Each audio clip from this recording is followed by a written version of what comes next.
Liberal TV host mocks Barron Trump. Her response? Shocking. The studio buzzed with anticipation, a low murmur filling the space as cameras adjusted their focus.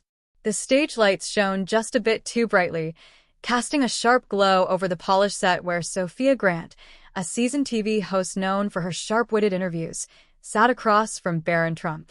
Barron, dressed in a tailored suit, remained composed, his expression unreadable yet undeniably confident. Despite his young age, there was something about him, a presence that carried quiet resilience and the weight of expectation that came with his last name. At first, the conversation flowed smoothly. They covered politics, culture, and the pressures of growing up in the public eye.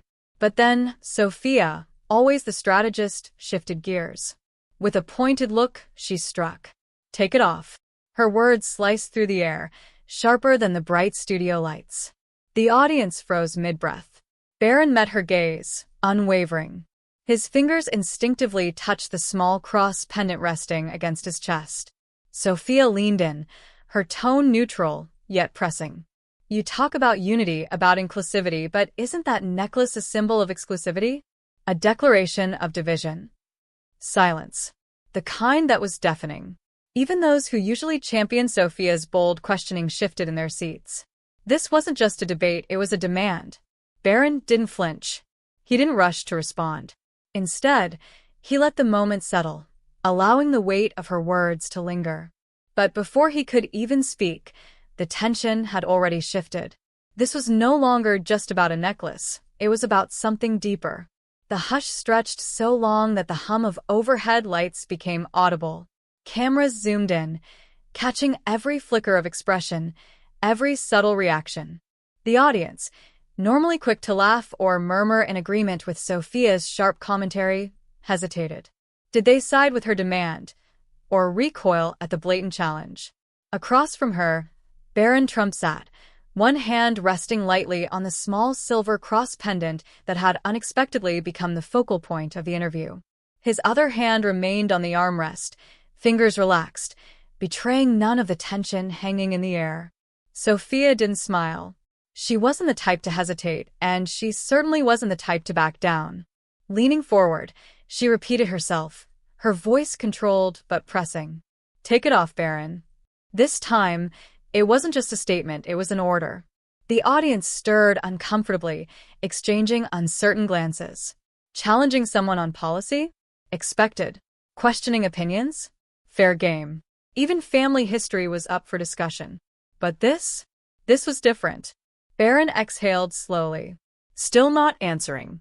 Still letting the moment settle. Still allowing her own words to echo through the room. Sophia noticed it. The patience. The waiting. And she didn't like it. She thrived on control. On dictating the pace of an interview. But now? Barron was doing something she hadn't anticipated. He wasn't flustered. He wasn't defensive. He wasn't reacting at all. So she pushed harder. "Come on," she continued, tilting her head, her voice laced with something between amusement and challenge. "You're a public figure now, whether you like it or not. You talk about open-mindedness, about understanding different perspectives. But that necklace, it's a symbol. A symbol of a belief system not everyone in this country shares. You really think it belongs on a national stage?" She let the words hang, confident they'd land just right. This was a classic strategy: corner the guest, force them into a contradiction, frame them as hypocritical. It had worked 1,000 times before. But Barron? Still. Didn't flinch. He blinked once. Slow. Deliberate. Then finally he spoke. "I appreciate the concern, Sophia." His voice was calm. Measured. Almost too calm. And for half a second, just long enough for the cameras to catch it, Sophia's eyes flickered with uncertainty. "But let me ask you something." He adjusted his posture slightly, not away from her, but forward, leaning in just a fraction. Mirroring her stance. "Are you actually uncomfortable with my necklace? Or are you uncomfortable with what it represents?" A quiet gasp rippled through the audience. Sophia blinked. A small reaction, but on live television, even the smallest hesitation was magnified. Barron's gaze didn't waver. You say this is about inclusion, about understanding different perspectives. So help me understand, why does my faith make you uncomfortable? It was a question she hadn't expected. Sophia opened her mouth, then closed it. She didn't like being on the defensive. She never had to be. That wasn't how these interviews worked. She leaned back, buying herself a second.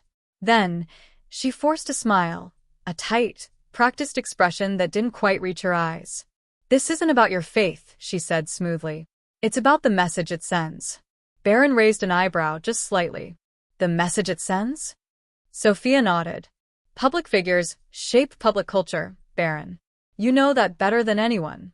And symbols like that, she gestured toward the cross necklace, they send a message of exclusivity.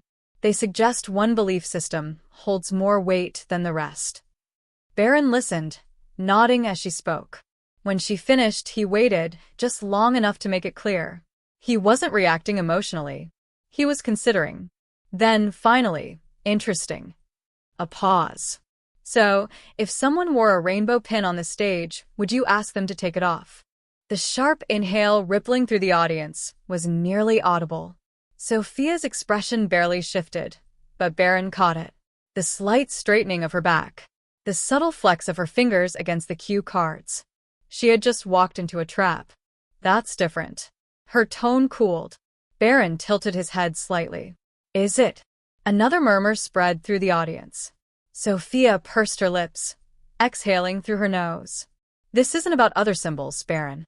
It's about power dynamics. Christianity dominated Western culture for centuries. People were forced to conform. Now we live in a diverse society. Isn't it time we made space for everyone instead of clinging to old traditions? Barron studied her. Then, very deliberately, he lifted the necklace between his fingers. You say this is about power, his voice was quieter now. But you're the one asking me to take it off. The room went absolutely still. Barron let the words settle. He didn't need to say more. The contradiction spoke for itself.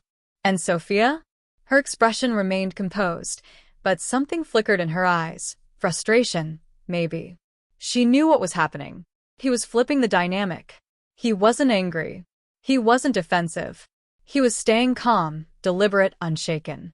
And by doing so, he was exposing the flaw in her argument. And the audience? They could feel it.